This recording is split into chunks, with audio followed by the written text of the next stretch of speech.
Good afternoon. Thank you for joining us. Well, Parliament's fall sitting is officially underway, and Mark Carney and Pierre Poilievre, they're facing off for the first time in question period, taking place right now. What is the dynamic and the debate you're looking for between these two leaders? We're taking your calls on that. Plus, BC's forecast deficit balloons to $11.6 billion. Is that growing deficit something you're worried about? And what spending do you think should be cut? What should be protected? That's coming up in our second half hour. I'm Michelle Elliott. Welcome to BC Today.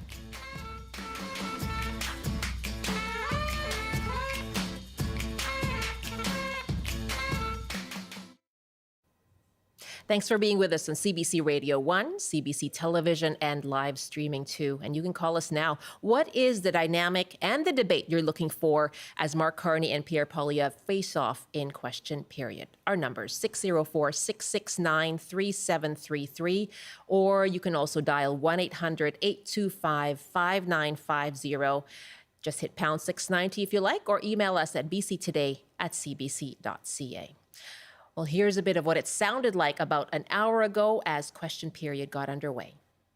The Honourable Leader of the Opposition. Mr. Speaker, the Prime Minister mentioned how much had changed, and it's true. I look around this place, and when I left, there was a Liberal Prime Minister who was making excuses about breaking promises, running massive deficits, costs, crime, chaos were all out of control. And whereas today, we have a Liberal Prime Minister breaking promises, making excuses, running massive deficits with costs, crime, and chaos out of control. Mr. Speaker, when will the Prime Minister match the grand promises with the real change Canadians need? The Right Honourable Prime Minister. Mr. Speaker, I understand the Minister, or the Minister, promotion.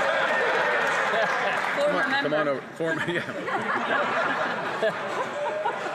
I understand the Leader of the Opposition was busy.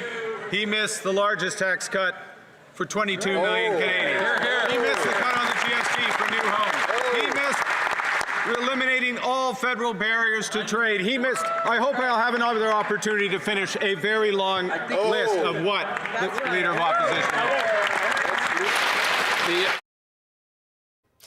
That was Prime Minister Mark Carney and before him Opposition Leader Pierre Poilievre. The first time they're squaring off in question period. And we are keeping an eye on question period as well. We'll take you back to that in a little while here during the show. And Poilievre is back on Parliament after winning last month's by-election in the Alberta riding of Battle River Crowfoot. Many eyes are on this, not just for the substance of what the leaders are saying, but also the style. Will there be a tone of collaboration or will it be adversarial? You might have gotten a hint of that in that clip there. And how will Poilievre frame his criticism of the government? And how will Mark Carney defend the Liberals? So again, we are asking you, what is the dynamic and the debate that you're looking for as Parliament resumes? You can call us now. Just hit pound 690 on your cell phone or dial 1-800-825-5950, 604-669-3733. Our email is bctoday@cbc.ca, and we're watching your comments on our TikTok Live. Mario Canseco is president of Research Co. and joins me now here in studio. Hi, Mario. Hi, Michelle. Okay, that was a short clip, but what did you take from that? Well, I think we see a lot of performance from both sides. I think it's important for Mark Carney to be seen as somebody who can handle his own. He's never been in the House before, let alone as the head of government. So he's definitely got a lot of eyes pointed at him. It's pretty much the same Pierre Poilievre that we saw before, a little bit edgy, a little bit trying to make people uncomfortable with the way things are going. I think they believe that this plays well with the base. And the reality is the way people feel about the government now might change. We've seen this repeatedly, but more than anything, it's the issue landscape that is really changing. We went through an election where everything was about Donald Trump. Now we have the younger generation really worried about housing, middle-aged Canadians worried about the economy and jobs. The over 55s more likely to say, I'm still worried about Donald Trump. But it's easy to win an election in April campaigning against Donald Trump. Maintaining that level of support now is going to be tougher. And so for Mark Carney, your poll finds Liberals still in the lead when it comes to support, but that gap narrowing with the Conservatives. So is the honeymoon phase over? Is he going to face greater scrutiny now? There is still no trade deal with the United States. No, I think this is part of what is going to make the next couple of months very important for the Liberals. Because, when you look back at the survey we conducted back in July, it's the lowest point of the Conservatives. Pierre Poilievre isn't in the House. We were expecting a larger lead for the Liberals, and they had it. But now, level of support dropping a little bit in Ontario. They're still ahead in BC.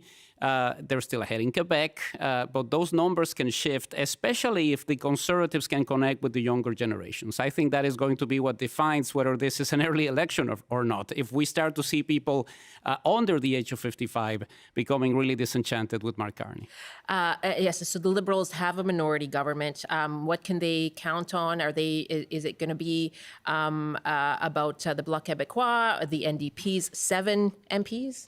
Well, I think part of what we saw in the last election, and as a researcher, it really blew my mind. You had people who had voted repeatedly throughout the course of their lives for the Bloc and the NDP, essentially saying, this time around, my vote is going Liberal. I'm really worried about what could happen with Donald Trump.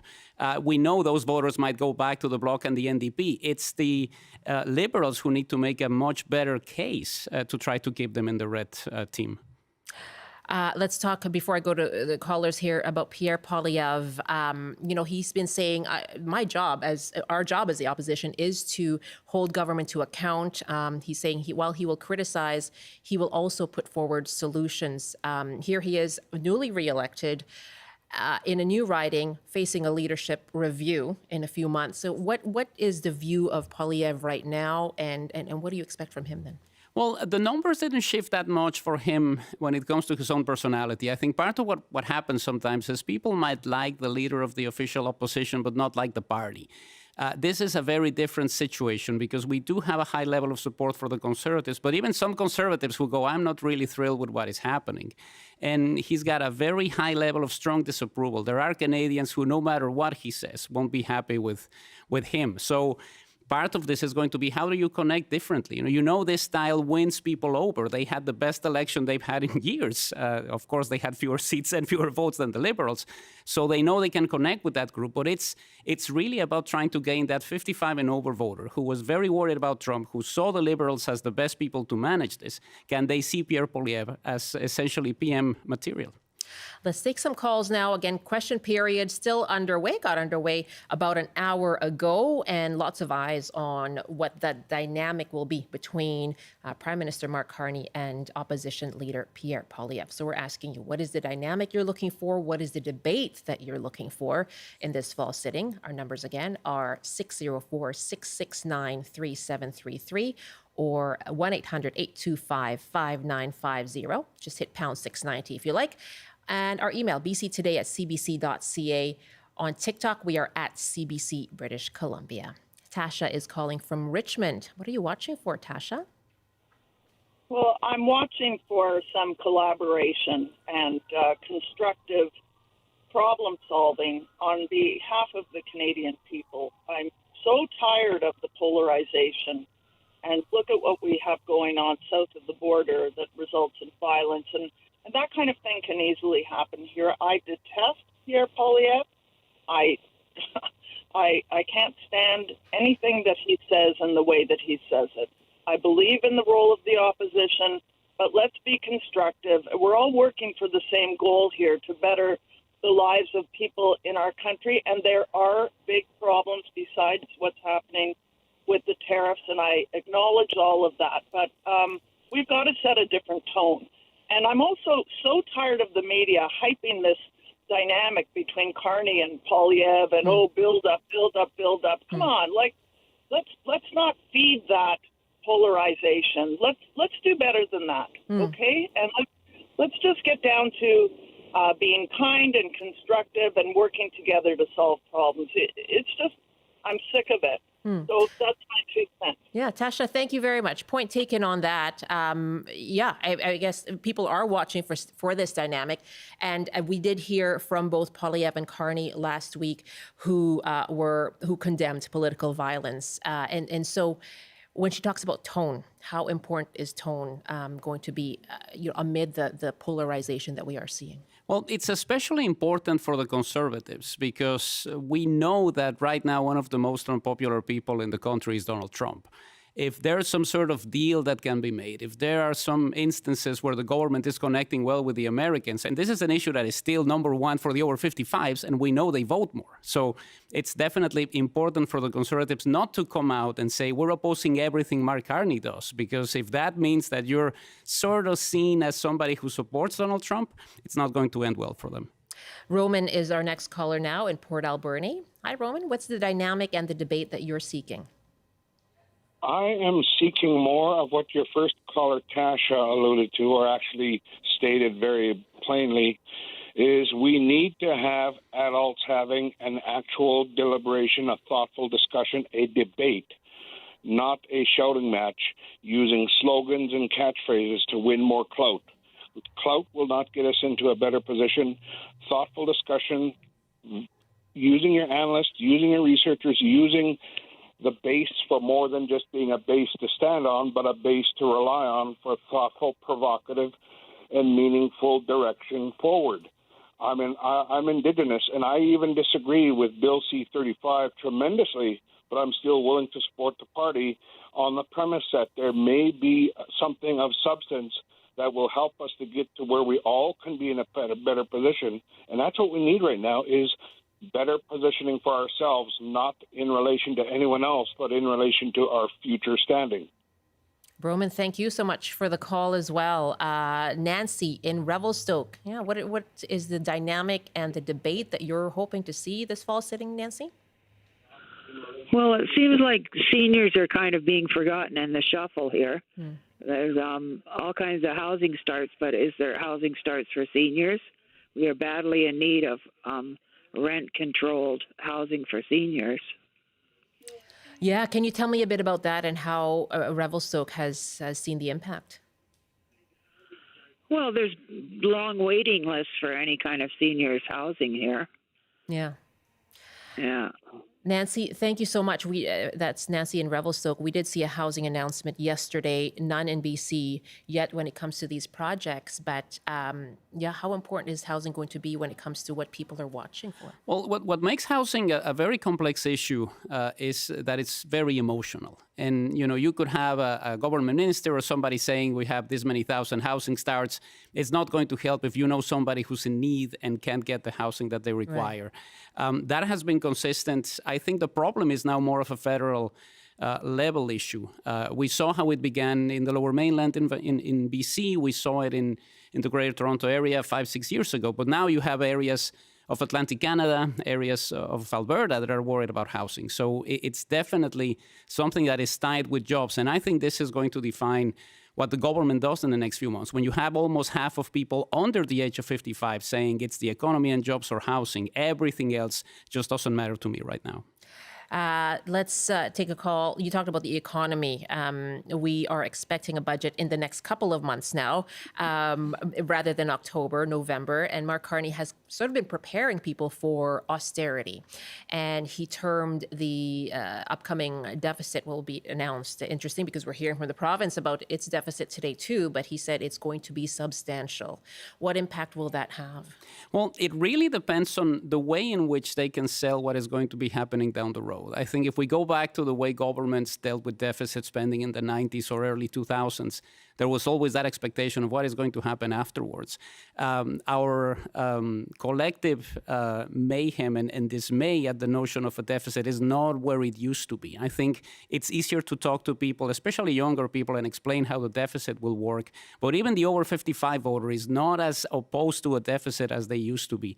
Part of this has to do with the pandemic. I think people sort of understood that this was a moment to spend a lot. And this is part of what is making things very complex for the government. Can you discuss the idea of a deficit because of Donald Trump? And how long is that going to last? Is it going to last for his entire term? We will see.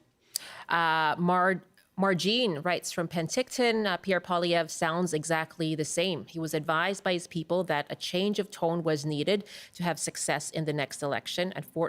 Unfortunately, he does not know how to change his tone and continue to not resonate with many voters. That's Margene in Penticton.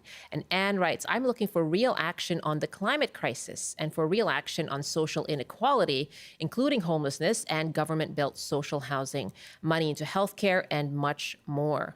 And hoping the thousands of people across Canada come out to draw the line protests this Saturday. That's coming from Anne. We heard from Roman earlier talking about Bill C-35. So how does Mark Carney defend then what he's pushing for, which is these infrastructure projects that he says are nation building amid the climate crisis? Well, I think part of the complexity is everybody has a different idea of what consultation means. And people believe consultation is everybody has to be in agreement for something. So the way in which they manage consultations with First Nations is going to be crucial. The other issue that is very tricky for the government to maneuver is we've seen the 18 to 34 demographic not caring about the environment as much as in previous generations. They're more likely to be worried about housing. So getting a lot of support for something that is environmentally friendly is not going to work if it doesn't create the jobs. So you gotta really hit the right balance on these two things. It's not as easy as it used to be before, where you would say we're saving this because the planet is important.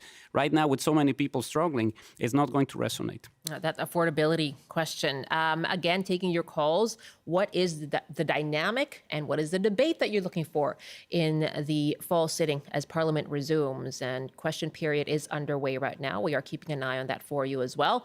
Our numbers are 604-669-3733, 1-800-825-5950.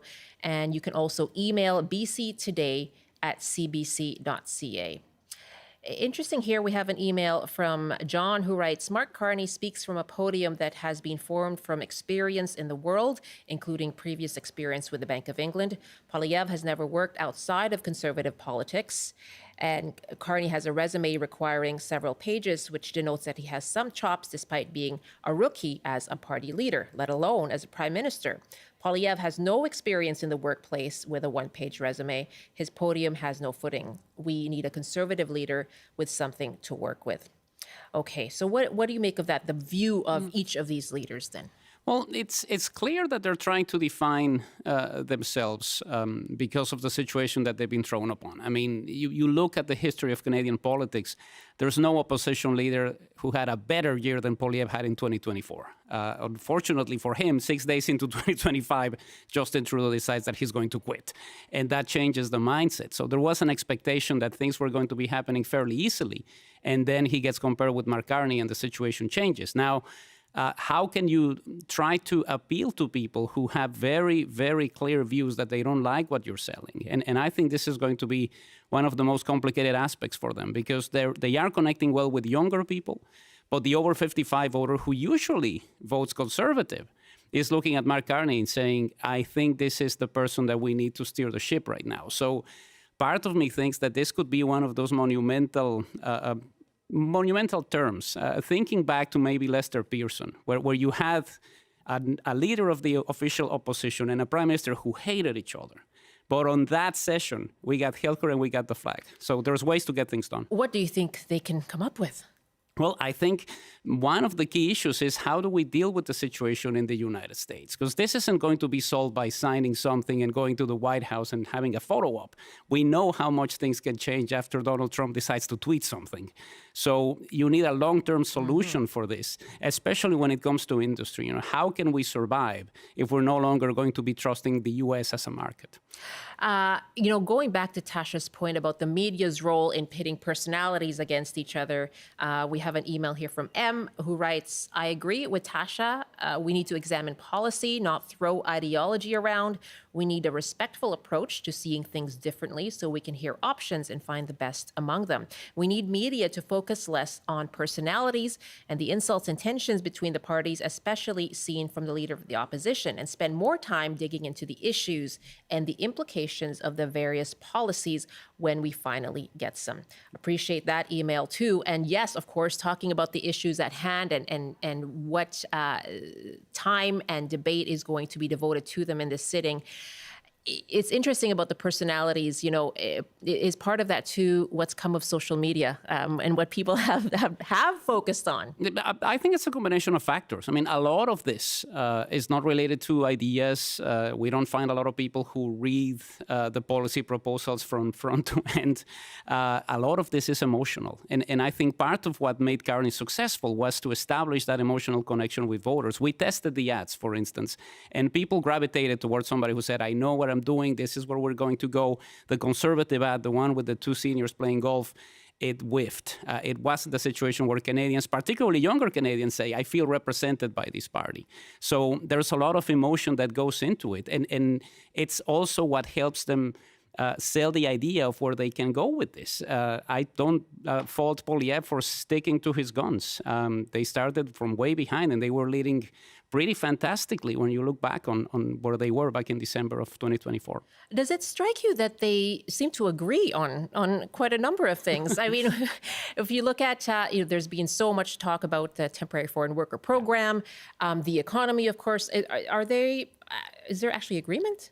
I think there are certain issues where they can certainly find common ground. But, part of what doesn't make this a compelling exercise for Canadians is when you have the leader of the opposition say, oh, this was good, but it could have been better.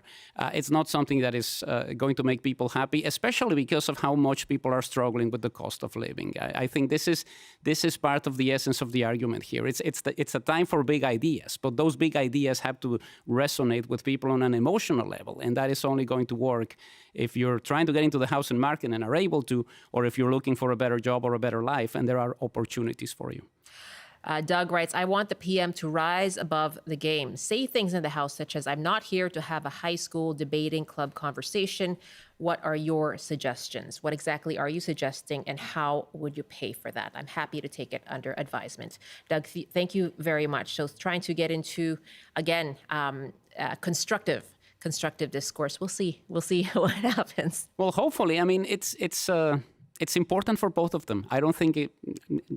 I think both of them have a lot to lose if this doesn't go well. And Canadians are watching. Mario, always good to have you. Thank you. My pleasure, Michelle. Mario Canseco, President of Research Co. We are watching QP for you as well. And coming up in our next half hour, we'll talk about deficits again, but this time from the provincial government here in BC. Right now, some other news out of Surrey, and the city there is putting aside money to reward people who help its quest to crack down on extortion. Surrey's mayor and police chief announced a fund worth $250,000 for information leading to successful convictions. And this comes amid a rise of extortion cases against members of the South Asian community in Surrey and elsewhere in Canada. Surrey Mayor Brenda Bailey spoke to media earlier alongside Surrey Police Chief Norm Lipinski. I'm actually pretty angry that I have to be here today, but it needs to be done as these extortions continue to disrupt peace for Surrey citizens. I know residents and business owners are deeply worried, and rightfully so, by the extortions that continue to threaten our neighborhoods, our businesses, and our way of life. Many in our community right now are living in fear. Thugs and criminals committing these extortions do not belong in our city. All of our investigations are active and ongoing, but we need the public's help. That is why we are hopeful that today's announcement will provide additional incentive for anyone who may have information to come forward to police. We know that there are people out there who have information about these crimes and who is behind them. That's Surrey Police Chief Norm Lipinski, and before him, Surrey Mayor Brenda Bailey.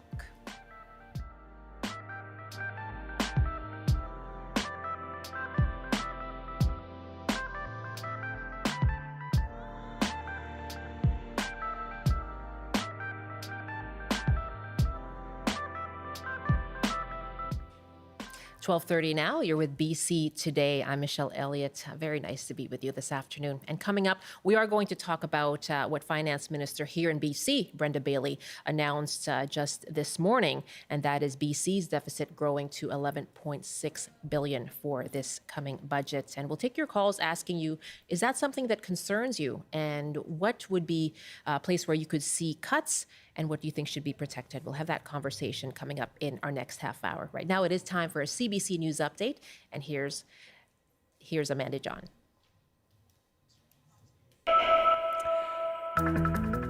Good afternoon. As we've been hearing on the show, Surrey's mayor and police chief have announced $250,000 for tips leading to successful convictions of extortion. 44 investigations are underway, where the majority of cases involve South Asian businesses.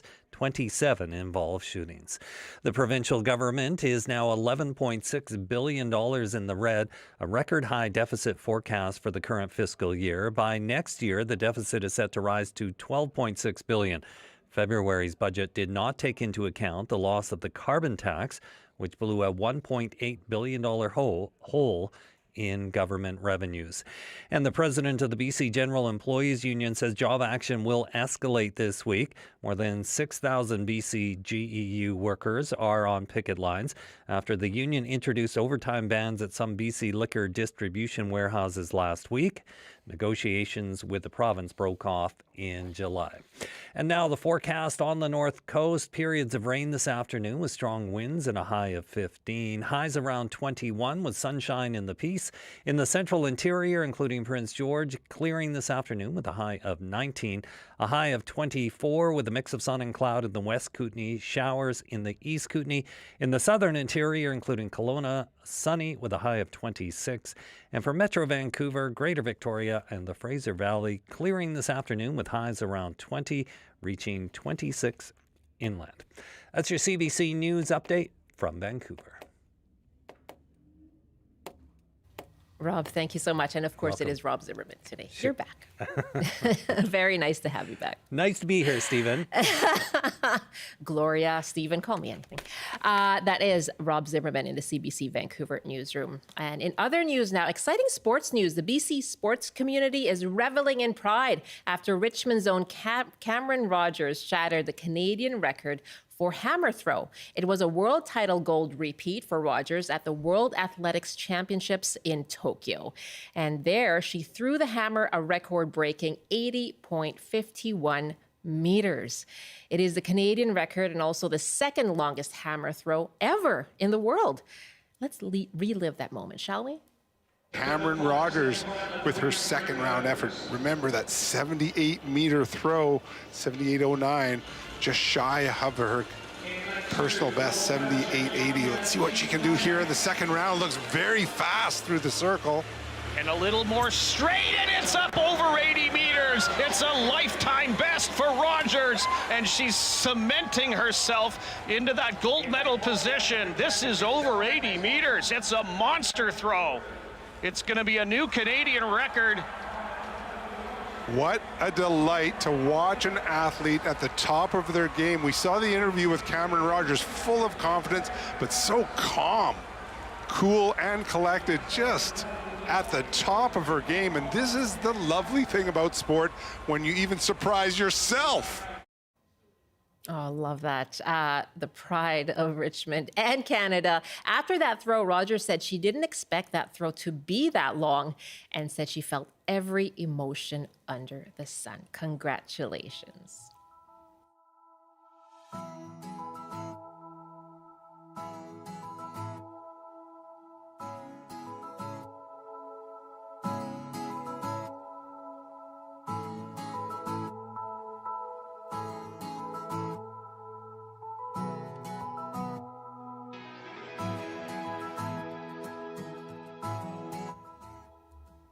$12:35 now, and BC's Finance Minister Brenda Bailey has released the province's fiscal update. And it forecasts the budget deficit now expected to be $11.6 billion. That is updated from the March budget, which projected a $10.9 billion shortfall. Brenda Bailey released the province's fiscal outlook this morning. While the province's diverse economy is showing some signs of weathering the economic headwinds we're facing, our financial bottom line isn't immune to the impacts of uncertainty being felt in the global economy. I'll start with our updated 3-year plan. While corporate income tax revenue is up compared to budget across the fiscal plan, there are other clear challenges. Personal income tax revenues are down, a reflection of slower growth in wages and household income.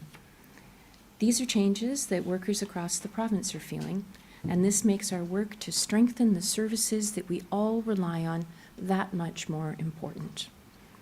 Lower than projected prices in commodities like natural gas, copper, and coal, as well as lower stumpage rates in forestry, have hit our bottom line and impacted natural resource revenue. Changes in the timing of federal transfers have impacted fiscal 2025-26. Much of the change is related to the federal government's disaster funding contributions, which are coming later than expected. Revenue from the property transfer tax is down as the housing market has cooled compared to this time last year. We know that this is a double-edged sword. Lower prices can help first-time homebuyers get into the housing market, but slower activity and fewer real estate transactions means lower property transfer tax revenue. And we all remember that last year's fire season was challenging. Forecasted fire management costs for this year are expected to be higher than at budget for a total of $851 million. That's Brenda Bailey, BC's finance minister. So we're asking you, are you concerned about the BC deficit to now forecast at $11.6 billion? And where do you think the province could look at cutting costs? And what do you think should be protected? You can call us now. Just hit pound 690 on your cell phone or 1-800-825-5950. 604-669-3733. Our email is bctoday@cbc.ca or leave a comment on our TikTok Live. Joining me now is James Brander, professor in the Sauder School of Business at UBC. Good afternoon. Thanks for joining us. Nice to be here. How concerned should British Columbians be about this growing provincial deficit? Well, quite concerned. It's a record deficit this year, and it will rise next year. And this level of deficit spending is not sustainable in the long run.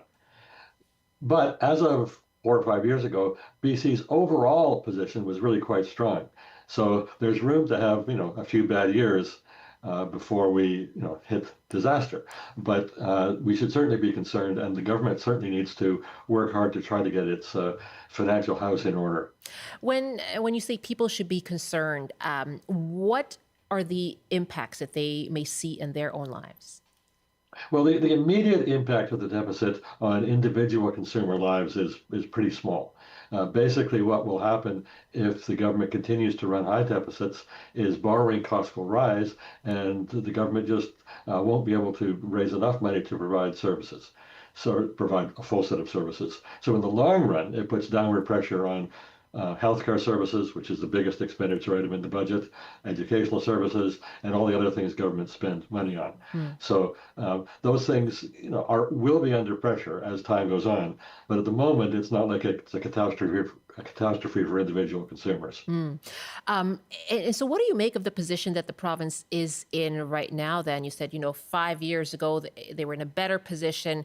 Now, obviously, as you heard from the finance minister, they're dealing with, they cut the consumer carbon tax, personal income tax revenues are down, the property transfer tax is down because the revenues are down because of the slowing housing market. And so now they're looking at where they can be cutting. What is the position that this leaves the province in? Yeah, so as you just put it out, and as the minister pointed out, the province is facing a lot of financial headwinds, and it's not just BC, it's other provinces as well, but certainly it's hitting BC. Part of those headwinds include, the United States and Donald Trump, but only a small part. That's part of it, but there's lots of other things going on as well that are creating headwinds. So that's where we are, and the government has to be looking at ways to either increase revenues, but their options are or reduce costs. But the options for increasing revenues are limited because income taxes are already very high. And of course, we just cut out the consumer carbon tax, which was actually a very good source of revenue. So that's a big cost. What do you make of that then? What do you make of that move? Was it the right move? Well, I can understand the political pressures for that move. So, I guess the government felt they didn't have a lot of choice. I personally think it was a bad move, but as I say, I can understand the political pressures because that's the one source of revenue that is probably really makes sense because it really does cut back on a negative activity, an activity that causes harm, which is releasing like carbon gases into the environment. But that's gone, and all the other sources of revenue are hard to increase. As I said, the income tax levels are already high, probably counterproductively high. I think it would be a big mistake to increase personal income taxes. They can try to get more money out of the energy sector, which they are doing with the projects, LNG and so on. So that offers some hope for the future. But ultimately, the government has to try to encourage, healthy economic growth for the province as a whole. My guest is James Brenda, a professor at UBC's Sauder School of Business, and we are taking your calls. Are you concerned about the $11.6 billion deficit forecast for BC? And as you've heard from me, that's going to grow for next year at $12.6 billion and then $12.3 billion for 2027-2028. Does that concern you? If the province is looking at cutting costs, where do you think those spending cuts should be? What do you think should be protected? Our numbers are 1-800-825-5950, 604-669-3733, and you can just hit pound 690 on your phone as well. Our email is bctoday@cbc.ca, and of course, we are live on TikTok right now too. We have an email from Scott in Burnaby who writes, BC's healthcare costs are the largest driver. It's time to modernize, adopt AI for triage and admin automation, and expand the Dogwood nurse-led primary care model. These steps will cut ER visits, reduce physician billing pressure, and improve access. The finance minister, James, did talk about having been able to reduce admin costs as kind of a positive in this budget. Where do you think those could come then? Where else, or where else do you see the potential for cutting costs and cutting spending? First of all, that's a great comment from the Scott, person who called in, from Scott. I think that's absolutely right on target. As Scott points out, and as I mentioned before, the biggest single cost is healthcare, and it's the biggest driver. Healthcare costs are increasing, and of course, as the population ages, they're going to increase more. So we absolutely have to do something with the healthcare system. The government is looking at trying to make administrative improvements, cut administrative costs, and they are making, a little bit of progress. But obviously, they don't want to cut frontline costs, as they say, because the system is already underperforming. There's, of course, been a lot of talk about overcrowded emergency rooms. People can't even get family doctors, excessively long times on waiting lists for surgery. And those are real costs and substantial costs. And the whole system has basically gotten worse because of crowding in the system. So the caller is absolutely right. The system has to be improved, modernized. We could do, obviously, a whole show on how to fix the healthcare system. I have my opinions. I won't bore you with them now, but I do think that is the most important area. It is a going concern, of course, for British Columbians, absolutely. And so, if that's a place where you say no, that has to be preserved, barring admin costs, if we can make those more efficient. What else? What would be a smart move for the province right now then? Well, I think that what they've said they're doing, which is basically going through the entire budget, all the ministries trying to, cut where they can, I think, that's the right thing to do. And with the healthcare system, although the pressures are increasing, and more resources needs to go in. I do think that increased efficiency is very important, and I think that looking at ways to get more revenue into the healthcare system also makes sense. As I said, we could do a whole show on that, but I'll stop there. We'll have you back on for that. This makes me wonder about what this all means for the public sector negotiations. The BCGEU, of course, having some job action as well. They must be watching what this might mean. Absolutely. We talked about headwinds. So we've got these negotiations, and that's obviously a potential big expenditure item. We just have the Cowichan land claim case, which has significant financial implications down the road. Now, that's going to be working its way through the legal system for the next few years, probably, but that's an issue. So there are a number of important issues that are coming down the pipe, and they're not easy ones for the government to deal with. Yeah, let's take a call here from Grant in Vancouver, asking you, does that concern you, hearing about the British Columbia provincial budget deficit going up to 11.6 billion for next year, and then going up after that for the next 2 years? Does that concern you? And where do you think spending can be cut? What should be protected, on the other hand? Give us a call, 1-800-825-5950. 604-669-3733, or just hit pound 690 on your cell phone. Our email again, bctoday@cbc.ca. And Grant in Vancouver, and what are your thoughts on this deficit? Good afternoon. Yeah, it's frightening watching what's going on right now, and I think really across the whole of Canada we've got problems. And one of the things that I've often thought about is, first of all, I think we should be looking at the health sector. Expanding possibly telehealth and better managed elderly care, long-term care costs, preventative care. I think if we focus on those areas that could negotiate drug prices, reductions, reduce waste, all of that sort of thing. We need to focus and do some micromanagement. Everybody's quick to do these sort of type of things and never really think it through. I think large capital spending projects, cost overruns, postpone maybe the less critical ones, spread their costs. And then another final point that sort of bothers me immensely is we see all these big developments taking place in Vancouver. You can hear I'm from Africa. One of the things that's quite interesting is in large developments, the developers are responsible for all the infrastructure around these buildings. And for instance, the road, I see them getting continuously dug up, and then we having their taxpayers to refund the roads and put back together. Okay.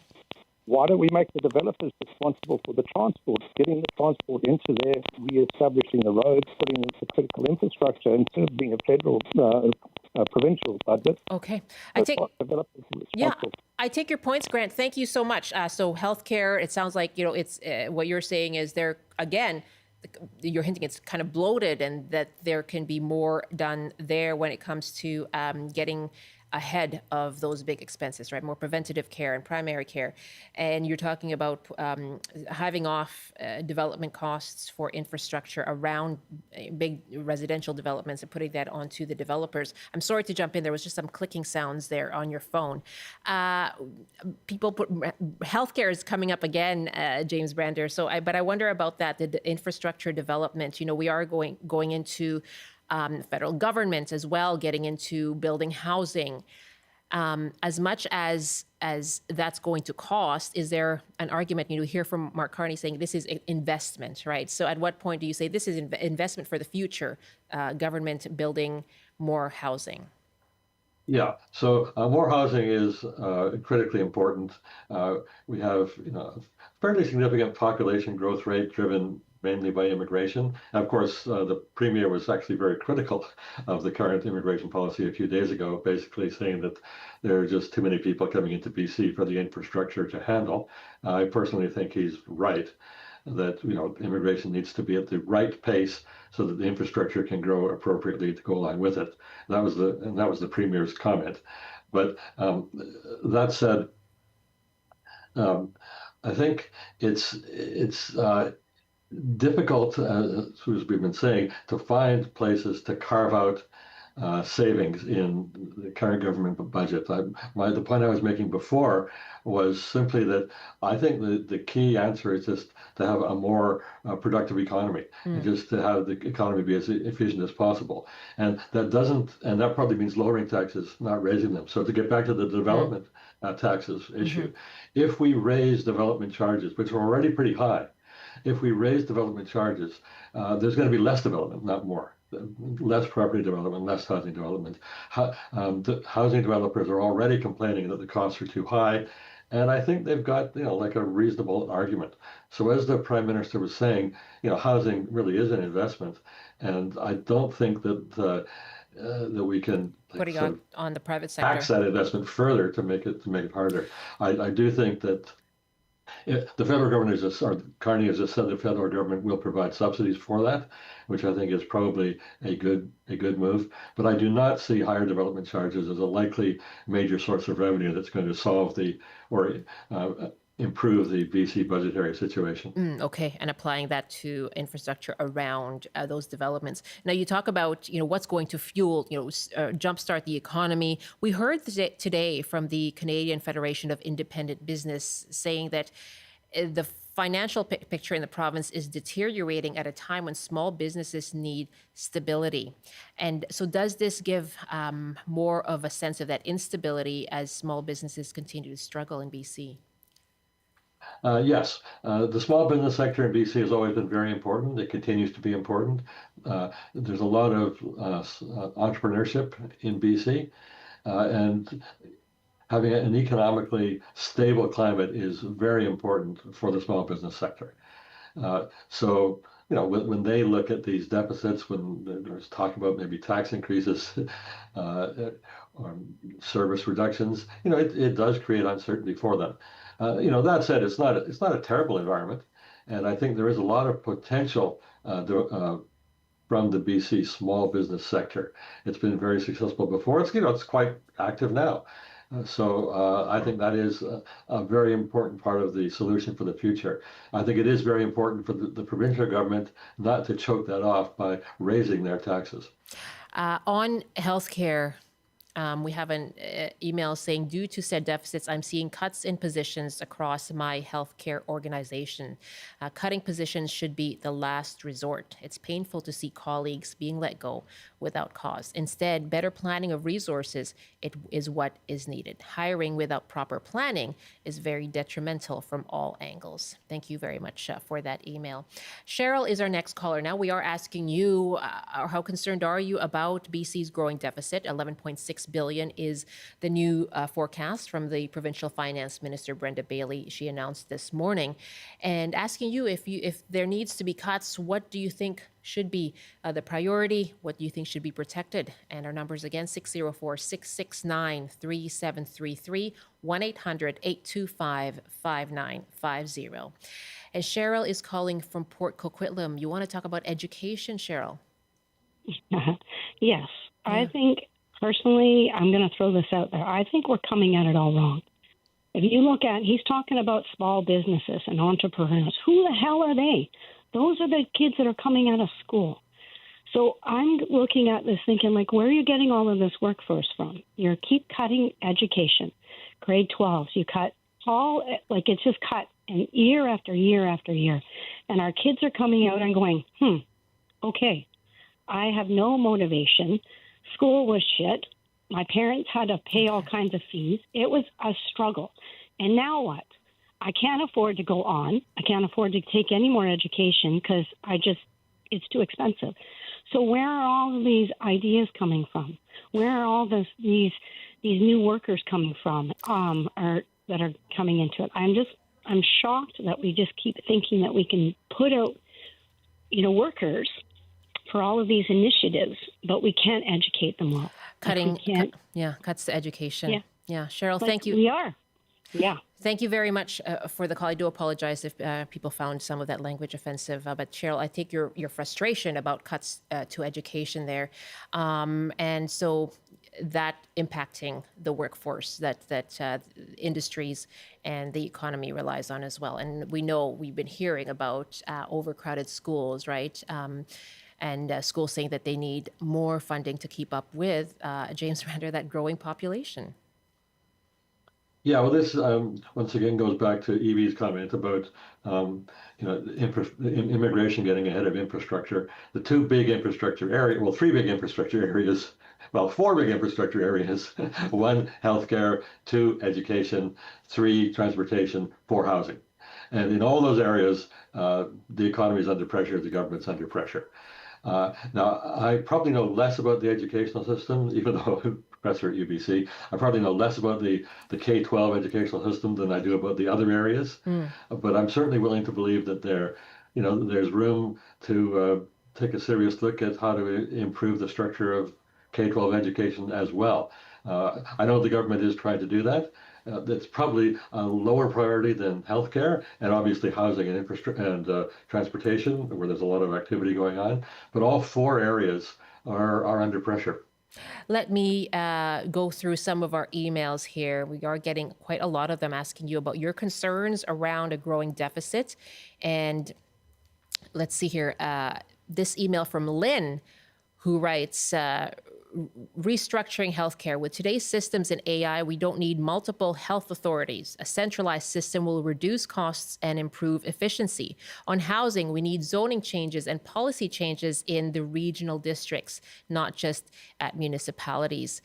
And a couple of emails here on taxes and taxing wealthier people. Anissa, writes, Green Party candidate Sonia Furstenau had the best idea to reduce the provincial deficit and increase revenues.